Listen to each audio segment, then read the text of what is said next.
Mail It In Fridays is brought to you by Boston Pizza, Canada's favorite sports bar. BP is serving fish bowls and ice-cold pints on the patio all summer long. So grab your sunscreen and let's have ourselves a weekend. The Boston Pizza patio is calling. Hour 2 of Overdrive underway. It's Mike Distefano filling in for Brian Hayes. Got Frankie Corrado with me. And if you're just joining us, you know, we've been kind of mourning the loss of Johnny Gaudreau all day here on the station and all day all across the world, really. You know, outpour of support from friends, family, teammates, people who covered him, fans, obviously, of Johnny Gaudreau, who tragically passed away last night alongside his brother Matthew. They were riding bikes out near their hometown in New Jersey and were struck by an alleged drunk driver. And unfortunately, neither made it. And the real gutting part was today was supposed to be the wedding of their sister, and I could just I couldn't even imagine kind of how everyone must be feeling on what was supposed to be an amazing day, and how quickly that turned tragic. A lot of people, a lot of family members yesterday got the phone call or the text that they never want to get. And, you know, it's hard to imagine what that would feel like, getting that call or getting that text, and the gut-wrenching, you know, heartbreaking feelings that would, you know, overtake your body. And, you know, they leave behind families, you know, for Johnny Gaudreau, 2 young kids, a wife, for Matthew, a pregnant fiance. It's just, it's heartbreaking. It's senseless. And two people are gone because of it. Yeah. And Gordon Miller, you know, we had him on in the 4 o'clock hour. If you want to go back into the podcast and have a listen, he had some great stories to say. Did say it right. If you want to honor the Gaudreau family, you know, next time you're thinking about drinking and driving, don't, simply. And if you see someone looking to get behind the wheel of a car afterwards, you know, tell them to stop. So I thought that was a pretty sound advice from Gordon Miller. Brian Burke going to join us in a couple of minutes here, and he obviously knows him really well and watched him mature and grow into the man that he is today, right? Like Brian Burke started in Calgary in 2013, and I think 1 year later would have been Gaudreau's rookie season. So literally right from the first moments Gaudreau hopped on the ice as a rookie for the Calgary Flames, Brian Burke was there. Yeah, and I mean for Johnny Gaudreau, he hit the ground running. He would have played his first NHL game, got his first NHL goal, and that was the last game of the regular season. Yeah, 1 game in 13-14 actually. So it was the same year that Berkey started. Yep. 1 game, 1 right goal. Out of college, right out of a dominant season at Boston College.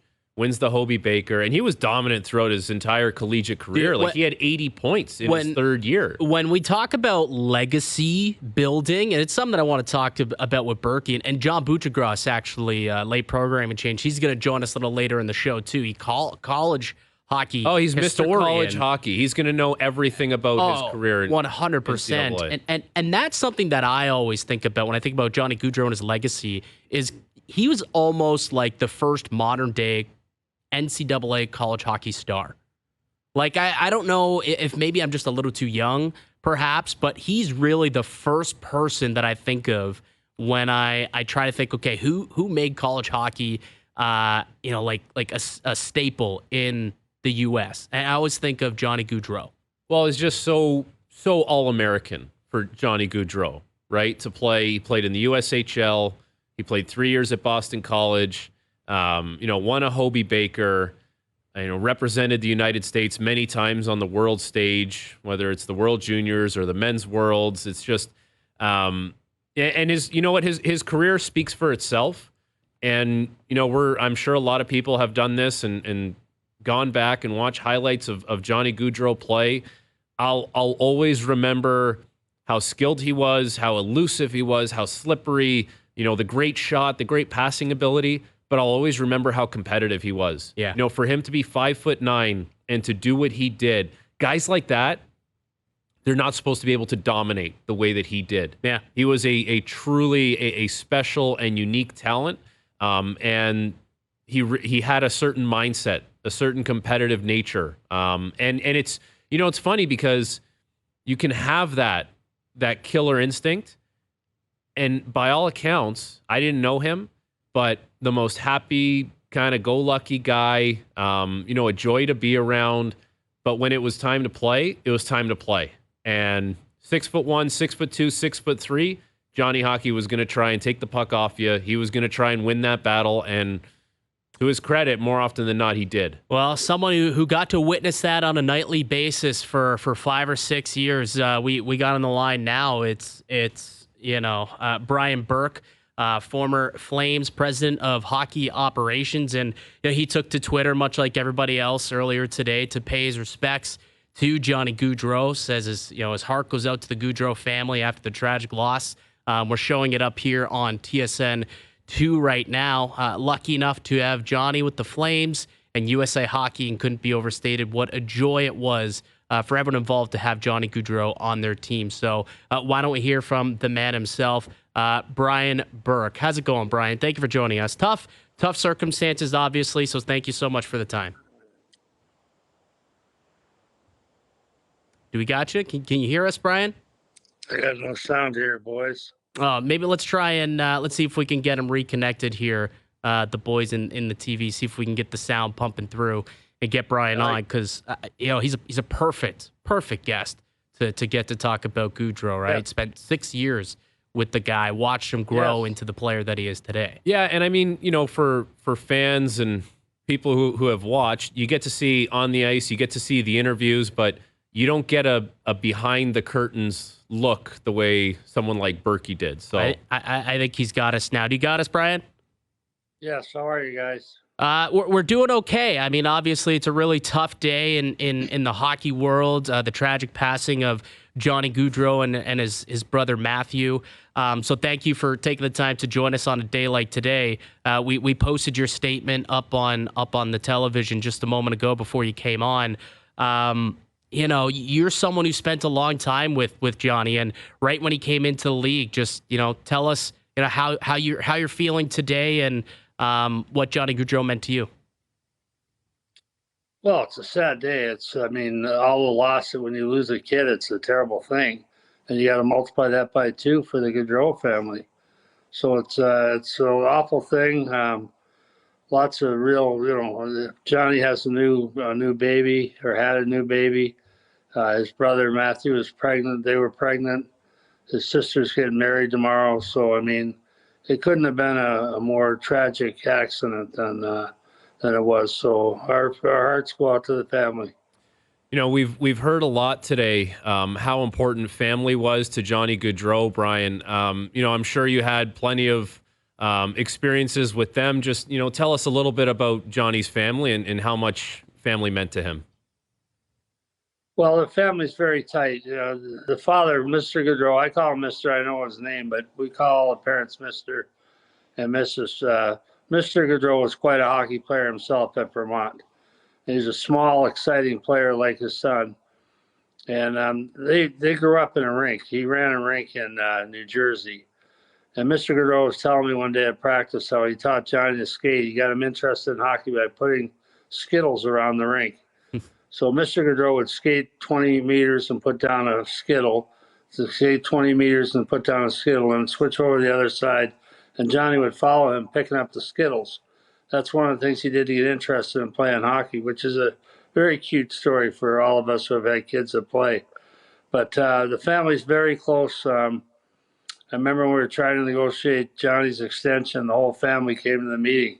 It's quite intimidating for me and Tree to have all the sisters there and the dad and everyone else. So we put a little more money on the table, I think, because they were all there. Well, you mentioned the Skittles, and we had heard that story before, and we were talking about how out in front of the Saddle Dome, you got a bunch of fans showing up with some Skittles and some purple Gatorade and flowers in honor of Johnny Gaudreau. As someone who spent a lot of time with him in Calgary, what can you tell us about what he meant to that community? Well, I think, first off, Johnny Gaudreau was a great kid. He was a great person, and we're so lucky in our game. We've got so many great players that are also great people, and the burden that they carry, the way they act, and the way they drag the game along with them and elevate it is something. So I first met Johnny. He was playing at Dubuque in the USHL. Jim Montgomery was the coach there. Zemgus Girgensons was the player we went to scout because Johnny was already owned by Calgary, or I think he was. Anyway, we didn't really watch Johnny as much as we watched Girgensons, but we fell in love with Johnny. He had 80 points that year, something crazy. And just he was so exciting. You couldn't help but notice him, starting in the warm-up. And then I had him in Belarus in the World Championships. And the first day we got there, Kevin Hayes told me, watch this guy. And they would get the puck to Johnny no matter who had the puck. They'd find Johnny, get him the puck, and then get open. And even the first shift he played, we could see he was the leader, and he was a driver offensively. And just amazing to watch. He got drilled a couple times in that game. We're playing Slovakia, I believe. He got just nailed a couple times and got up and skated away. And I thought, okay, he's going to be okay. Because that was the only question mark about Johnny was, could he handle a physical going because he was so small. You know, you would have seen so much behind the scenes from Johnny. And, you know, if you were a fan, you got to see him on the ice. Maybe you got to watch the post-game interviews. You know, what was it like watching him or traveling with him or dinners with him? You know, what kind of comes to mind when you think of Johnny Gaudreau off the ice? Well, first off, he's a very family-oriented kid. I'm going to tell a story that maybe anyone hasn't heard this story before, but Craig Conroy could tell it. Johnny was so simple when he first turned pro with Calgary. He didn't even cash his first 2 paychecks. He put them in a sock drawer. his mom gave him an allowance. And Johnny thought, everyone would say, oh, that wasn't very smart. Well, he thought it was direct deposit. It wasn't that he was ignorant about banking, but he thought it was direct deposit. So he put the paychecks in his sock drawer. And then he got his allowance from his mom for the first couple months. So he was talking to Craig Conroy one day, and he said, when do I get paid? And Connie's like, what are you talking about? They went and found the checks and deposited them. But that's how close they were as a family. That's what a good kid he was. His teammates loved him. He worked very hard, too. Like, what's being overshadowed, I think, is everyone thinks he scored a lot of points, which he did. He won a Hobie Baker, which he did. But I think a lot of it is, too. He sold tickets. He worked his tail off away from the puck, got open and made things happen. He was a great player that way, great teammate. Yeah, and I think the great teammate is something that we are really starting to learn about him today with everybody who had played with him or heard from other teammates about just how good of a person he was, everyone kind of coming out and talking about that. And I am curious, like a guy today, how much you're thinking of someone like Sean Monahan, who you would have known that relationship pretty well. You know, there was a clip going around yesterday. He was doing an interview talking about how excited he was to reconnect with Johnny Gaudreau in Columbus, just kind of how tough it might be for him and the rest of the Columbus teammates on a day like today.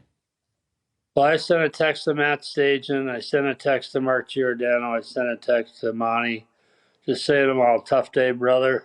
You get tight with a guy like that who comes in, he's new, and you have to prove yourself. And he proved himself right away. He fit right in and was just a great player and a great kid. And so I know it's tough for all three of those guys. They're having a tough day. I've texted with them all, and it's not a good day for anyone. But obviously, people, when you play with someone or if you're a GM with someone and you're in the meal room with them every day, and you're on charters with them every day, you get a bond, you get a closeness that doesn't exist in other lines of work. You know, you kind of, if you looked at Johnny's stature, Berkey, you know, guys like that, they can be there. I don't know if they're supposed to dominate the way that Johnny did. Was there, you know, did his competitive nature kind of stick out to you? Like, I played against him, and, you know, one thing that really stuck out to me, yes, he was skilled, yes, he was slippery, but he would go up against guys that were double his size, and he'd come out with the puck. Like, how many times did you see that happen? And maybe, like, did you just become numb to it? Well, I remember his rookie year. We had the rookie tournament in Penticton. And right as the period ended, it might have been as the game ended, but right as time expired, Johnny took a big hit that he didn't have to take. And I said to him, walking to the bus, I said, Johnny, you got to get out of the way on those hits. It's a needless hit. We won the game. Time's expiring. Just step out of the way. And he said, I can't be a matador, Berkey. I can't step away from my teammates. They'll think I'm gutless. I said, well, I'm ordering you right now to start being a matador and get out of the way. His evasiveness was really important to his ability to stay healthy and contribute. But like you say, he worked his tail off. You can't work that hard away from the puck to get open and make things happen unless you're a hard worker. And he was right from the get-go. He learned that at Boston College, and he brought it to us. With Brian Burke, Johnny Hockey was someone that was kind of synonymous with USA Hockey, which is, obviously you spent a lot of time with the program. What's his legacy, do you believe, with USA Hockey and what he meant to that whole program? Well, he's not an under-18 guy. He didn't play on the U.S. national men's team, right? The national program. He did not play in that program, I don't believe. And I think that's a legacy. Most of the top players that come out of the U.S. are out of that program. And Johnny was not selected for that program, I don't believe. I don't think so. I just meant like USA Hockey in general. Yeah. Sure. But I think the legacy is for USA Hockey is he was one of the most exciting players that ever put on the red, white, and blue. Like, we've had a lot of great players that played for Team USA, but Johnny Gaudreau was a great player. He played in a couple of tournaments overseas, like I said, when I had him. Played on the Young Guns team, I believe, if I recall correctly, and in the World Cup. So, exciting player, would have had a great legacy. Unfortunately, ended too soon. Where will he go down when it comes to, the all-time greats that played for the Calgary Flames? And that's not just on the ice. I think there's a bigger impact that has to come with that. What you did in the community, how immersed you were in the community. How was Johnny in that regard? Excellent. You got to remember the Calgary Flames, that's part of our DNA in Calgary. When they put the team there, they started that. That was a cornerstone of everything that the Calgary Flames did when they first brought a team to the league. And so to me, it was a big part of what we do, my teams do anyway. But when I got to Calgary, it's the first place I didn't have to really push it on guys because they do that there as part of the course of nature. And I'd say with Johnny, he came into that right away, was asked to do stuff right away because he had a marquee name. He's a good-looking kid. He was a great kid, saleable kid. So we asked him to do a lot right away, and he embraced that. He loved that part of it. He was really good at it, too. Brian, really appreciate taking the time to join us on a tough day like today. Hopefully we can talk again on better circumstances in the future, but thank you for this. Thanks, guys. Absolutely. Brian Burke, former longtime general manager in a lot of different spots, but knew Johnny Gaudreau very well as his time as the president of hockey operations for the Calgary Flames. Again, another guy who, just can't speak about what he is all about off the ice. Mm-hmm. We know Johnny as the guy on the ice. You at least played against him, so you might know him a little bit, and you have friends that know him or played with him. I'm worried that hit at the Young Stars tournament in Penticton was, I don't know if it was me, but I remember one time I got him. It was like an elbow. It was not a good hit. Like, I probably would have got suspended. And it was in that Young Stars tournament. And I remember I had to turn my notifications off on Twitter because Flames fans were not happy. They got at you. They got your mentions. Yeah. How dare you? Don't touch Johnny. But that was like with him, like you thought you had him and then you didn't. And if you were kind of going in, maybe you follow through with the elbow. A little chicken wing a little bit. It's not ideal. Yeah. But I think, one of the things Berkey talked about is the community aspect. Mm-hmm. And we were all witness to Johnny Gaudreau leaving Calgary and going to Columbus. He wanted to be closer to family. No one can ever blame him for that. And he did say, credit to him, he did say it was the hardest decision that he had made in his life was to leave Calgary. The roots that he had set in Calgary with that organization, with the community, with the fan base. It was a very, very difficult decision. And it was genuine. Yeah. It really was genuine. And in the sports world, everyone loves, like a villain. Yes. Right? Everyone, it's good theater when someone chooses to go somewhere else and they come back or you follow their career and it's the player that left. Johnny's legacy in Calgary is going to be remembered as a player that was loved on the ice and loved off the ice. Yeah. Because he immersed himself in that community and he truly cared. And it's obviously very tragic that he's not around anymore, but I think we're going to see a big, big outpouring of support from everyone in Calgary. Absolutely. And we've already seen visuals and videos and pictures of people walking up to the Saddle Dome, putting flowers on the doorsteps and, Skittles and the purple Gatorade and people are putting hockey sticks outside now. Yeah, I saw it at Nationwide Arena as well in Columbus. So it's not just Calgary; it's the people in Columbus too, where he spent the last couple of years. And you know what? Columbus is a strong hockey market. Yeah, like it's small but mighty. Exactly. Yeah. Like even when that team struggles, they will sell out that building, and they have a lot of season ticket holders. And Johnny's decision to go there was pretty unprecedented. Yeah. Like a guy who's coming off a 115-point season he has a lot of options. He went to Columbus. And he chose to go to Columbus because, yes, he wanted to be closer to family and he wanted to be on the East Coast, but he also believed in the city and he wanted to play there. Yeah. And not a lot of guys have decided to do that over the years, but he did. Yeah, and you bring up the wanted to be close to his family, and doesn't that now seem like it was the right decision, right? Little did they know that there'd be very limited time with each other, but think about how much extra time they got with him being in Columbus as opposed to Calgary with him being from the tri-state area. I mean, it's hard to think about. Like it really is. All you can say is hug your loved ones because life is precious, and we just don't know. We just don't know. Totally. All right, coming up on the other side, Mike Golic Jr. going to join us. We'll get back into some NFL talk. I'm Mike Distefano with Frank Corrado. You're listening to Overdrive here on TSN 1050, TSN2, and on the TSN app. Overdrive continues on the TSN 1050 radio airwaves, up on TSN2 and the TSN app. It's Mike Distefano filling in for Brian Hayes, my partsy. That's your boy. Got Frankie Corrado with me as well. Yeah, next Thursday it's go time. Go time for the picks. I'm excited for it. Did you win or lose last year? We won. I don't know why. I thought you lost. Luke, no, we won the playoffs. And last I checked, the playoffs is all that matters. Who cares if you win in the regular season? Yeah, but here's the thing. Go tell that to the Boston Bruins. Okay. A couple years back, right? Record-setting regular season. What happened? First round elimination. But the thing Who is, cares? What they win? It's just you guys playing against each other all season long. Yeah. And then you end the season, which is way longer.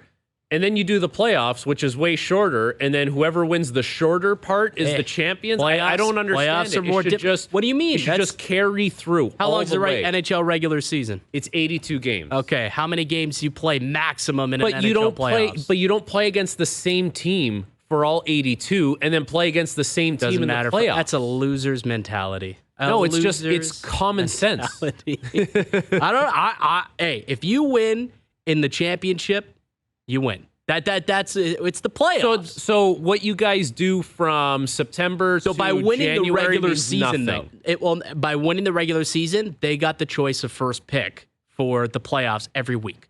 So they did win that. Okay. So they got the choice to pick what games they wanted every week for the playoffs. That was their victory. That's them getting the 1 seed and us getting the 8th seed. That's their home field advantage. So we already had to overcome that by getting the worst of worst of the set of games every weekend. Please do not use the word overcome. Tremendous adversity we had to get through. Oh, and man. Hayes and I did it with grace, with class. Can't say the two about those other guys.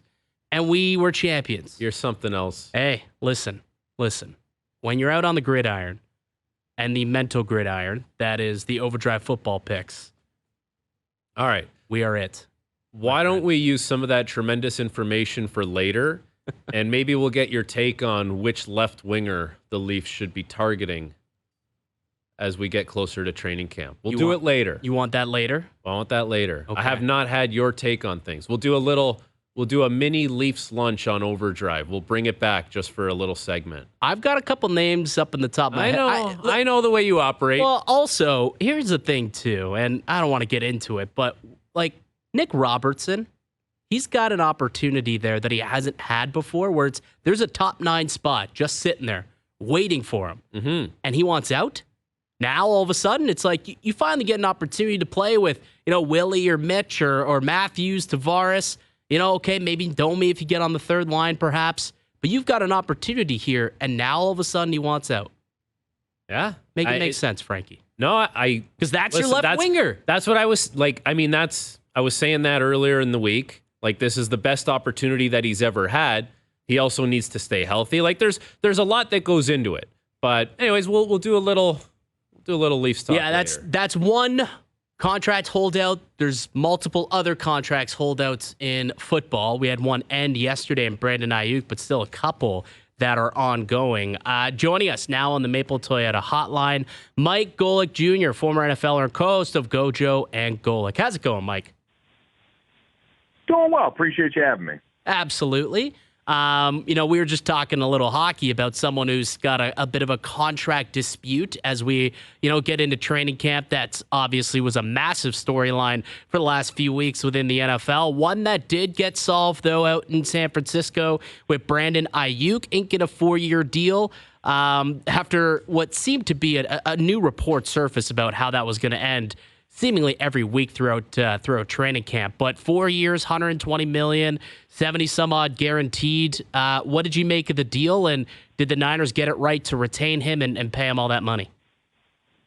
Yeah, I do think so. I think Brandon Ayuk had been sort of a success story in that Shanahan offense and organization, right? Started off in Kyle's doghouse early in his career, and then became one of the great Shanahan receivers in terms of, hey, he was willing to block. He could do stuff outside of just the normal flow of the offense that helps get so many guys open. And last year had his best statistical season for them. So I think in an important year where Brock Purdy's still cheap this season, and you're at the end of your current window of winning a Super Bowl with a quarterback on a rookie contract, getting Ayuk back on the field for that continuity was super important. I think in terms of the financials, made a ton of sense. It's an extra year added on, but similar financials, sort of in the average amount per year in guarantees to guys like Devonta Smith. Is the same average per year as Tyreek Hill, who's a much older receiver than him and certainly a very different receiver. But I think overall, the right deal. A good one for the player, and just a reminder that, the leverage in this situation was always going to be tough for Brandon Ayuk. He's on one of the best teams in the NFL. It is an offense that has a great coordinator and a ton of options, and so the prospect of leaving for a few more $1 million a year, but going to a bad team after you're used to being on a competitor is a difficult pill to swallow for some guys, and I think absolutely played a factor in this. Who do you think has the leverage when it comes to Jerry Jones versus Dak Prescott out in Dallas? Because you can try and play hardball with a quarterback, but when your time is up, it seems like you're going to get paid. Like, can Jerry, can he find some kind of leverage here? And if so, like, if you do want to move on from Dak, how are you replacing him? Not easily. Jerry is between a rock and a hard place here because, remember, Jerry Jones, for all the blustering and talk in front of the media and the fact that he makes all his star players work for these negotiations, I talked to my buddy Dave Hellman, who covered the Cowboys for a long time and works at Fox now, and he pointed out, hey, the last time they did this deal with Dak Prescott where they waited too long and they made it drag out like this, Dak Prescott ended up with a no-trade clause that he now has in this current deal. So Dak Prescott can go into the season, and if he wants to bet on himself, where the only leverage the Cowboys have there is the threat of injury to Dak Prescott that might make him reconsider, Dak can get to next offseason and be an unrestricted free agent. I think that we hardly ever see for quarterbacks of his caliber, second in the MVP voting last season and playing incredibly well for them. It rarely ever happens, and it's because Dak got that out of the last negotiation with Jerry Jones. So, no, I think Jerry's in a really tough place right now where if Dak Prescott doesn't want to sign because he likes being a Cowboy or because he doesn't want to have to worry about going out and get hurt this season, then he can stick it to them and get to next offseason and make $60+ million a year. Another player kind of holding out, waiting for that big payday is Jamar Chase. And, Zach Taylor came out and for the first time, seems like he's not as sure if he's going to be there week one. How do you see this situation playing out for Jamar Chase and the Bengals?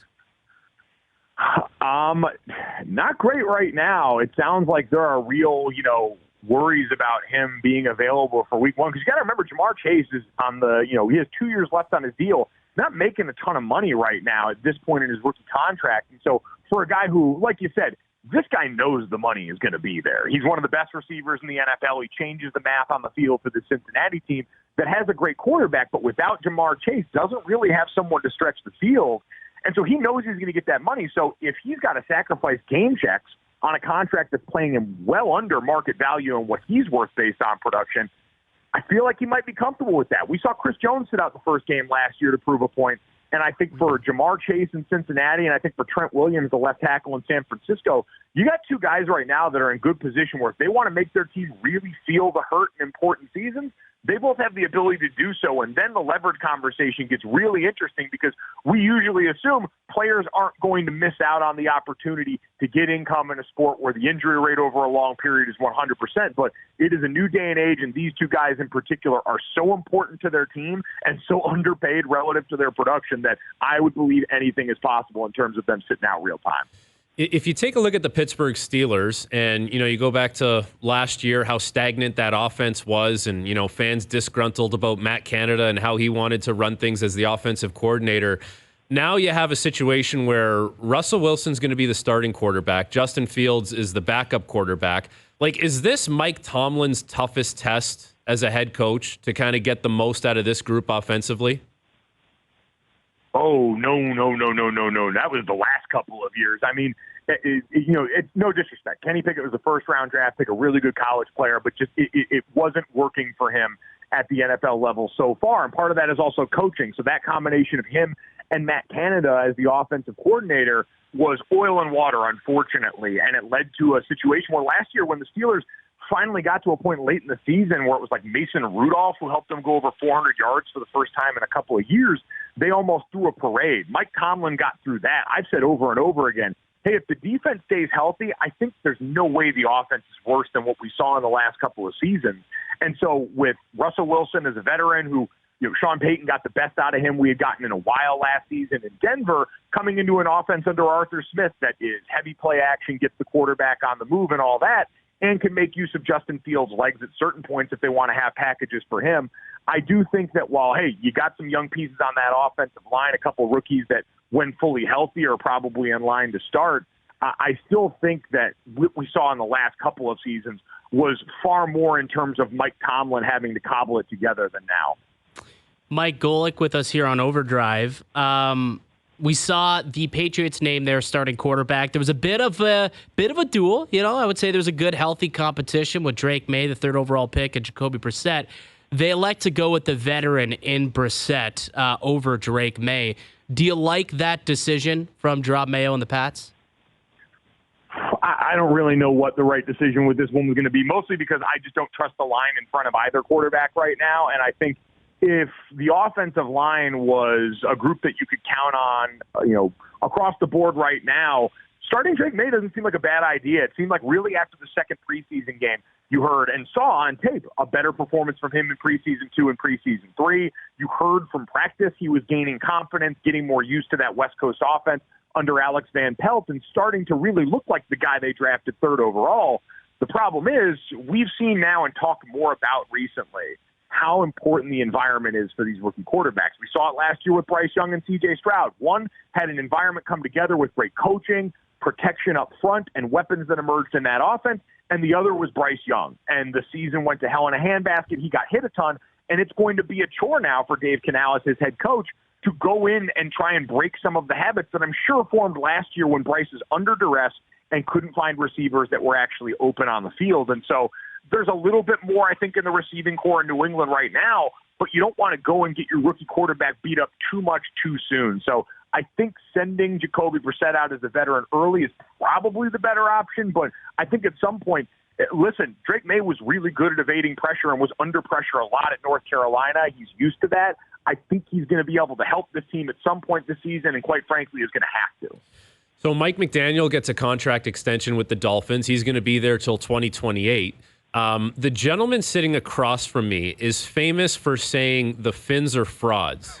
Now, let me ask you this. What would you need to see from the Dolphins, maybe in the first half of the season, for them to be not considered frauds by my partner here? I mean, I don't think there's anything you'd be able to see in the first half of the season. The Right. Dolphins are going to be fine in the regular season. It's when the cold hits, right, Mike? Yeah, that's the thing. They've got to, it is a tired cliche, and I feel like one of my good buddies, Stu Gott, saying do it in the postseason, but that's really what it's going to come down to. Can the Dolphins game and offense, as presently constructed, win effectively in the postseason when all of a sudden, like we saw, the conditions at Arrowhead last year were what they were? I think as much as anything, though, I have confidence that offense is probably going to be able to go, provided, they stay healthy in all the right places and all that normal stuff. It's really the defense at the end of last year that cost them. You were down your top 3 edge rushers due to injury. You were signing guys off the street heading into a postseason game where you couldn't take advantage of the fact that the Chiefs were banged up on the edges of their offensive line. And so I think that defense that now has no Christian Wilkins anymore on the interior, does have their premier edge players coming off the PUP list this offseason after injury last season, and is dealing with a new defensive coordinator. That's the side of the ball that I want to see something from to figure out what the ceiling is going to look like for Miami. How does it make you feel that on today's date, Friday, August 30th, 2024, you can wake up and you can look at a notification that says a kicker is being paid $22 million a year? It's a good reminder that the NFL is good business for everybody at this point, and that, we've seen, quite honestly, there's plenty of value in that. I mean, in the world that Justin Tucker has created, where, quite honestly, you could pay him whatever amount of money you wanted, and I'd be pretty comfortable with him as a weapon, that they can be weapons too, as much as the rest of football players like to make fun of them because they don't have to do as much in practice. Well, we were talking about the Chargers earlier, and, Justin Herbert, one of the elite talents in the NFL, and, Al's brother, Mike, was saying that, maybe he doesn't have all the weapons that he needs at his disposal around him, but he's got a new coach now in Jim Harbaugh. It's a 5-win team last year. They should get more wins this year, but how many more wins can they possibly get? I would guess probably not a ton. The AFC West outside of Kansas City is a fascinating exercise in team building because on one side, you've got the Chargers experiment where they've gone all in on offensive line with their resources under Jim Harbaugh and cut off and severed the arm that is their skill position players because they got to rebuild the salary cap situation. And so you're going to see, hey, how much does a great quarterback in those circumstances buy you? And on the other side, you've got a team like the Las Vegas Raiders where you've got incredible tight ends there with Michael Mayer, who was one of your top draft picks last year, and now Brock Bowers, who was your top draft pick this year. Devontae Adams is still on the outside as a great player defensively. You've got Max Crosby and the aforementioned Christian Wilkins, who comes over there with him. And then you've got Gardner Minshew, who has been a good replacement-level quarterback in the NFL, but is certainly not their quarterback of the future. So how much is that environment and the play callers they have there going to help him out? And so I'm fascinated to watch that experiment play out because the answer, quite honestly, is I don't know with the Chargers right now. A lot of it's going to be predicated on, is Justin Herbert healthy for the whole year? Dealt with the plantar fascia injury in his foot, and that's not something that's going to get better unless he gets long time to rest it, and that's not coming up anytime soon. So it's going to be how do they manage that? How much does that end up affecting him once live bullets start here in just a week? Well, the team at the top of that division, the Kansas City Chiefs, looking to three-peat here this season. I don't know if you heard, but Patrick Mahomes was speaking and said that apparently they may use a play that was drawn up by Taylor Swift. And I'm curious. I read it today. I read it. Apparently it came from his mouth. And I'm curious, Mike, what is the, I guess, craziest play that you've seen installed into a playbook in your time as a player? I mean, forget what I've seen in my time as a player, what we've seen from the Chiefs already. Yeah. Taylor Swift is one of the most gifted lyricists and creative artists on planet Earth. And so she's sitting here now for the last season dating Travis Kelce, watching what they put on display in the red zone all the time. We know Andy Reid's famously taking play designs from all players in the building. Everyone can have a hand in it and all that authorship. I called this months ago. Like last season, I sat around and said, we are not far away from Andy Reid calling some play that Taylor Swift handed him on a cocktail napkin in the red zone to score for the Chiefs in this game. I'm excited for it. You know it's going to involve Travis he played quarterback in college for that little bit, so we'll probably get him in the shotgun, and she'll put her baby to work, and it's going to be great. She's great at everything else. Why do we assume she would not be great at drawing up a play here? I imagine it's going to be spectacular because everything she touches turns to gold. That's a good point. That's a really good point. And it's got to be called T-Swizzle. I would imagine that's got to be the name of the play. T-Swizzle. I mean, you can have a bunch of stuff in here. I mean, listen, she's got a song called Blank Space where if you scheme up the play right, that's what you'll be throwing to is a wide open receiver in blank space. You've got a place called Why Shake is a good red zone play for the tight end. So Why Shake It Off in homage to one of her songs there. There's plenty of I could do this all day, guys. 22, you got to do it from the 22-yard line, maybe something like that. Feeling 22. See? Now you see the picture clearly. Welcome, my friend. We've been expecting you. 22, double tight, get the fullback in there, I think that's a possibility. We could get something cooking. That's a love story. Let's say, there you go. Attaboy, Frankie. Pat on the back for that one. Mike, really appreciate you taking time to join us today. We'll chat again down the road. Sounds good. Thanks, guys. Absolutely. There he goes. Mike Golic Jr., former NFLer, host of the GoJo and Golic show. Yeah, I read that today, and I also kind of had to do a double take. I'm like, Taylor Swift, which means they've practiced this. This is something that's in the back of the playbook. Now, granted, there are hundreds of plays in said playbook every year. Only like 40% of them end up getting called during a game. But we have seen the Chiefs in the last few years call some pretty outrageous plays. I could see them doing this. Like the blank space is a good one. I do like that one. Like if Mahomes calls out the blank space and a bunch of other things. Just start calling audibles that are Taylor Swift lyrics. Yeah. That'd be incredible. And then if Travis Kelce, like it's gonna go to him, right? Either go to him or he will be the focal point. Yeah. Whether he's throwing a touchdown or getting the touchdown. And then, like I could see him just going up to the camera and saying, "Look what you made me do."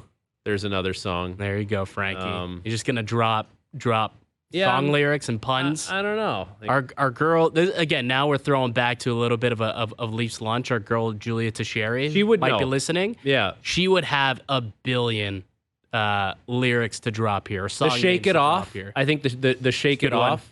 That'd be a good one. Mahomes little shimmy shake. Yeah, he does like to do a little shimmy. Yeah, out there, get the edge off. Yeah, I could see it. I guarantee you they're going to run this play. I mean, he doesn't bring it up if it's not in consideration. It's going to happen, and they're going to convert on it. And it's probably going to happen against the Buffalo Bills.